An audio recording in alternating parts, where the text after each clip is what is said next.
I'm Ava, a 29-year-old mother to a wonderful 8-year-old son named James. Lately, my life has taken an unexpected twist, all thanks to my troublesome ex-husband. You know the type, the one you wish you had distanced yourself from long ago? Well, that's him. Our story began in college, where we navigated through significant milestones together. We graduated side by side, moved to Chicago, and supported each other in the early stages of our careers. We built a life together. But I must admit that Leo, my ex-husband, was always an average guy. He was neither particularly ambitious nor wealthy. Our paths crossed during a vulnerable time in my life when my mother was battling cancer. Leo provided the emotional support I desperately needed at that crucial moment. On an unforgettable Thanksgiving, he surprised everyone by proposing, and I said yes.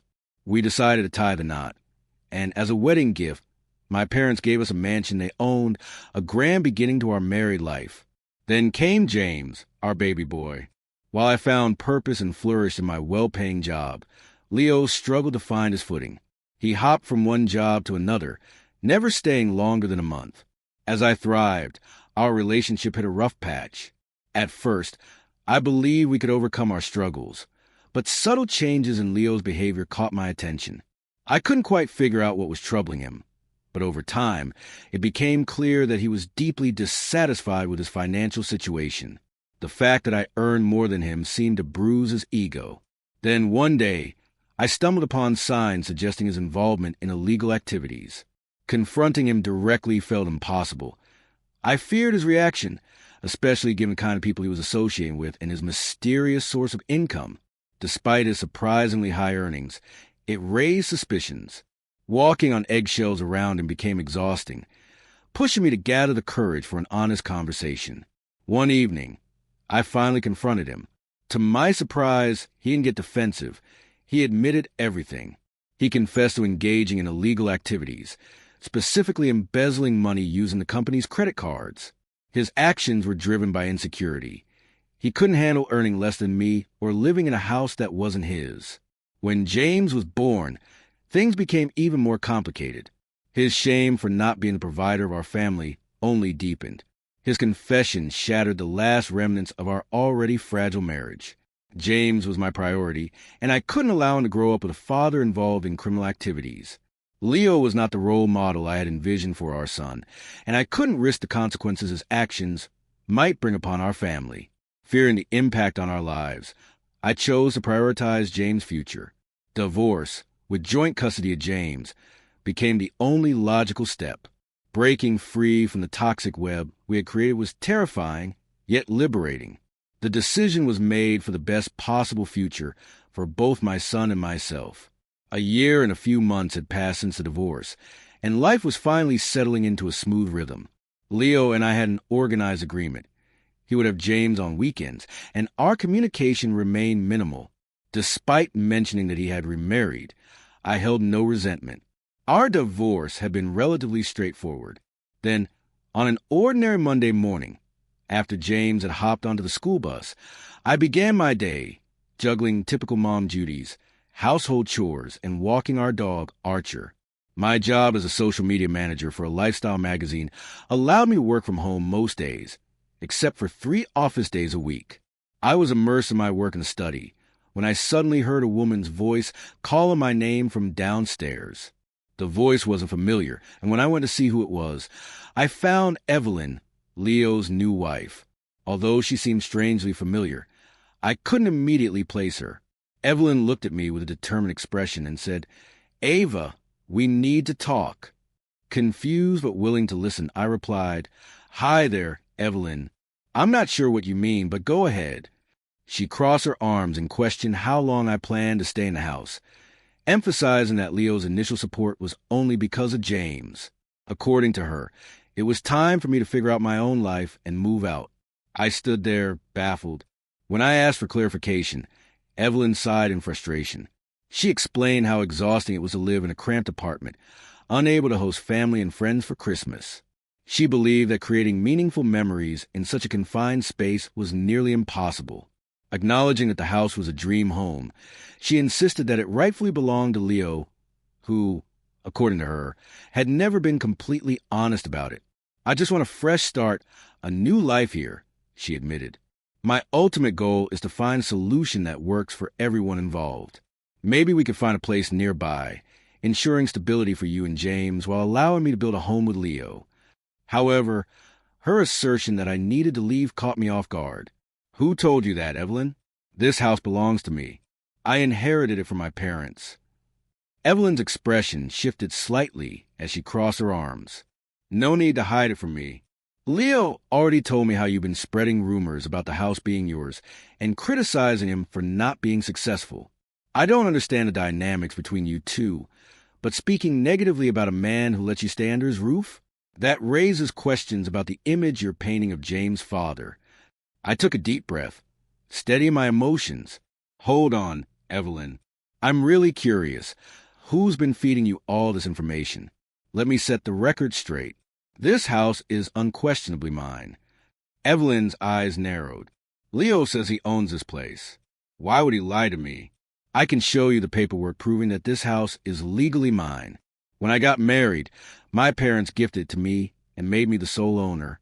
And as for getting my life together, I already have a stable job that provides for both me and my son." Evelyn hesitated for a moment. Honestly, I don't know what to believe anymore.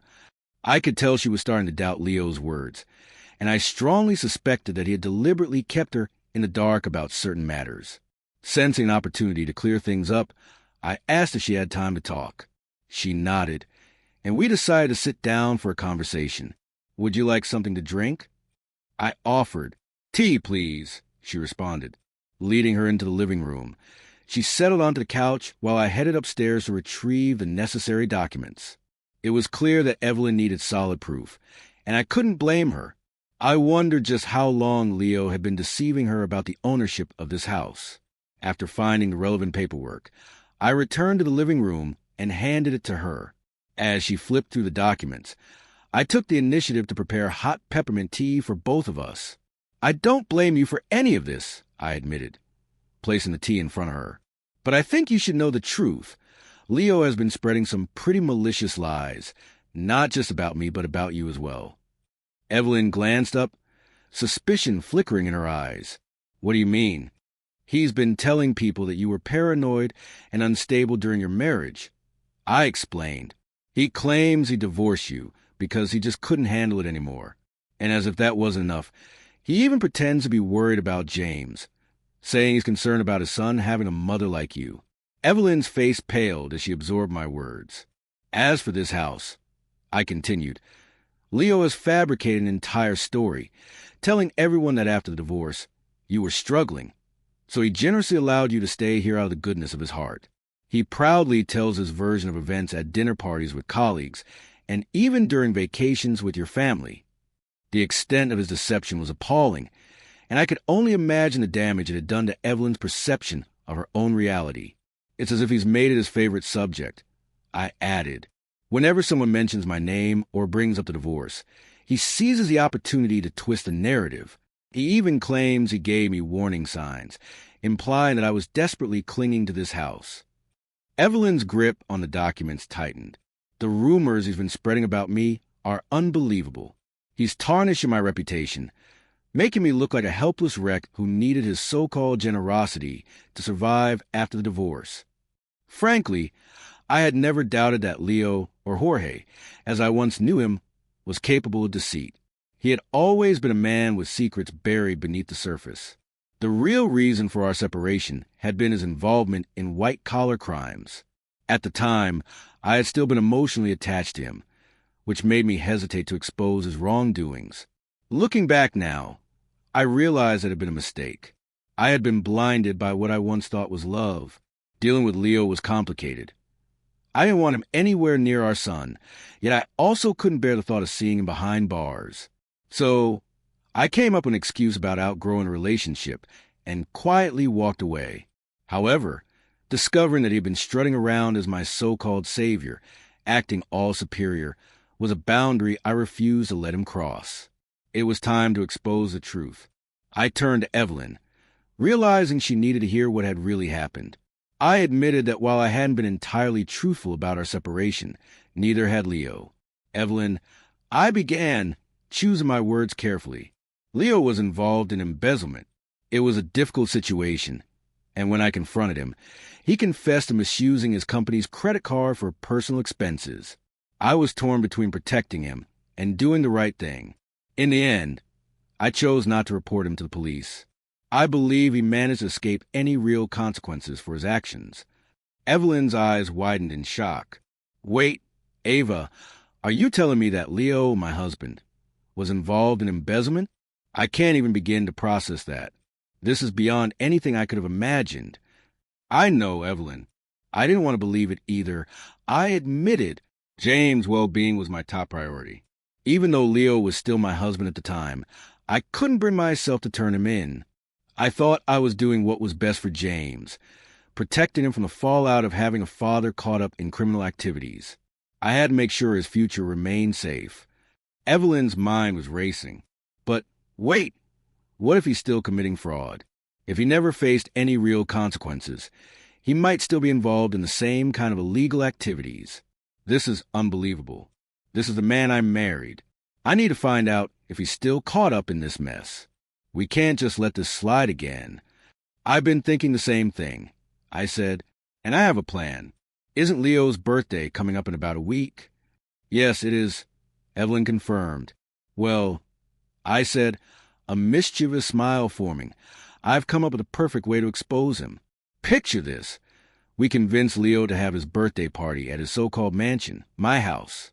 You use all your charm and persuasion until he can't resist saying a big, fat yes. We'll invite all his co-workers, his friends, his in-laws, basically everyone he knows. And then, for the grand finale, we'll prepare a little surprise announcement. Evelyn's lips curled into a grin. Count me in. I had no doubt that Evelyn would do a fantastic job convincing Leo to agree to the party. My suspicions were confirmed when Leo came to pick up James for the weekend and casually brought up the subject. Hey, Ava, he started, his tone unnaturally polite. I need to ask you for a favor. Of course, Leo. What is it? I asked, feigning innocence. Well, Evelyn wants to throw a big birthday celebration for me. She wants to invite all my co-workers, her family, basically everyone she knows. The thing is, our apartment is way too small to host that many people. So I was wondering, would you be open to letting us use your mansion for the party? James would love the idea too. I had to fight back a smirk. Leo had absolutely no idea he was walking straight into our carefully set trap. I hesitated just enough to make it seem like I was considering the request. I'll think about it. The house is available, but I need to check with work to see if I can take the day off. I'll let you know. Thanks, Ava, Leo said, looking relieved. Then, shifting uncomfortably, he added, there's one more thing. I raised an eyebrow. What is it? I know this is a big favor to ask, but could you, pretend that the mansion is mine during the party? It would be really embarrassing in front of my co-workers and in-laws if they found out I had to borrow your place. I don't want to look like a total loser. And maybe we don't tell Evelyn about this little arrangement either. Typical Leo. I folded my arms, pretended considerate. That's a pretty big ask, Leo. Keeping something like that a secret is a major deal. I'm not sure I can agree to it. I know, he said quickly, sensing my hesitation. It's a lot to ask, but just think about it, okay? I nodded, hiding my amusement. Oh, I would think about it. All right. But not in the way he expected. I'd owe you big time if you helped me out, Leo pleaded, desperation lacing his voice. With that, he had to leave, urging me to text him once I made up my mind. And just like that, everything fell perfectly into place. I sent a message to Evelyn, confirming that the plan was a go and asking her to send out invitations to everyone for Leo's big day. A few days later, I gave Leo the green light to celebrate his birthday at my house, promising to keep his little secret. Finally, the long-awaited day arrived, Leo's birthday. He walked in with Evelyn, and we all acted as if nothing was out of the ordinary. Little did he know, an elaborate scheme was unfolding right under his nose. James was overjoyed to see his father, but I couldn't ignore the sting of betrayal still lingering inside me. I had protected Leo, kept his secrets, and in return, he had spread lies about me throughout our marriage. I was done playing the role of the self-sacrificing one. It was time for a change. As the guests trickled in, I observed Leo basking in the attention, flaunting his charm, and putting on an act of perfection. He had no idea his carefully crafted web of deceit was moments away from unraveling. Friends, co-workers, and family members filled my home, oblivious of the storm that was about to hit. When most of the guests had arrived, Evelyn and I exchanged a knowing glance before calling for everyone's attention. "Hey, everyone," I began, my voice steady. "We're all here to celebrate Leo today. But if we're going to raise a glass to the man, it's only fair that you all know the truth. People can spread rumors and tell stories, but the truth always has a way of coming to light." The room grew quiet as I continued. You might be wondering how Evelyn and I, his ex and his current, are getting along so well. Here's the thing. We've both been to the Leo experience, and let me tell you, he's been playing us both. Leo's eyes widened as he quickly interjected, his voice dripping with forced laughter. "Whoa, hold on, Ava. What's going on here? Did you maybe have a few too many drinks?" "No worries, everyone. Just enjoy the party. I've got this under control." "Lo," Evelyn cut in firmly. "Just let her speak." I took a deep breath, standing my ground. I know Leo has been running his mouth, twisting the truth, and making me look like the irrational one for leaving him. But let me set the record straight.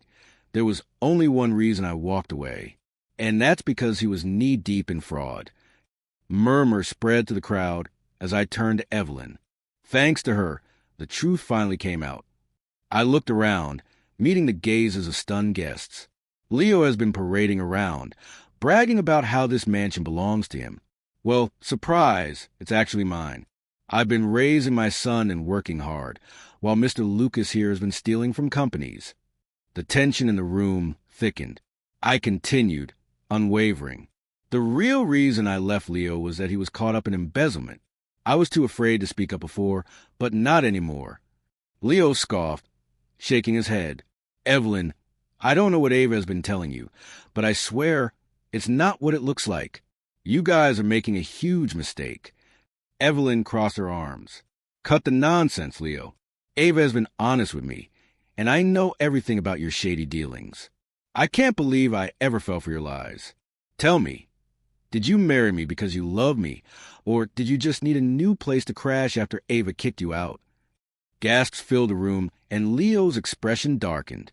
"Well, for those of you wondering," Evelyn continued, "the authorities are already aware. They should be arriving any minute now. So, unfortunately, it looks like the party is over. And since this house isn't actually Leo's, you're all welcome to leave." Leo's face turned pale. "Are you serious? Ava? You've ruined everything for me. And you, Evelyn, you were in on this? How could you betray me with my ex-wife?" I met his glare, unfazed. "The cops are on their way, Leo. If I were you, I'd start looking for a lawyer." And just like that, the long-overdue reckoning had finally arrived. Evelyn later informed me that there was an active investigation into Leo's fraudulent activities. He was found guilty of embezzling funds from his previous job. But that wasn't all. The company he was currently working for had also uncovered suspicious discrepancies in their financial records, proving that he hadn't changed his ways. As a result, Leo was hit with a hefty fine of $170,000 and sentenced to 3 years in prison. I did my best to shield James from the harsh reality for as long as I could, but eventually I had to tell him the truth about his father. It was a difficult revelation for him to process, and though he still misses Leo sometimes, he understands why things turned out this way. Exposing Leo and bringing his deceptions to light felt like an immense weight had been lifted off my shoulders. I finally felt free. Sometimes we want to believe people can change, that they deserve a second chance. But there are some, like Leo, who will never change. And I refuse to let anyone drag me or my son down ever again. Through it all, my friendship with Evelyn has been an unexpected but comforting presence. Life works in strange ways, leading to connections you never see coming. Now, I can truly say, I've closed this chapter, and I'm moving on.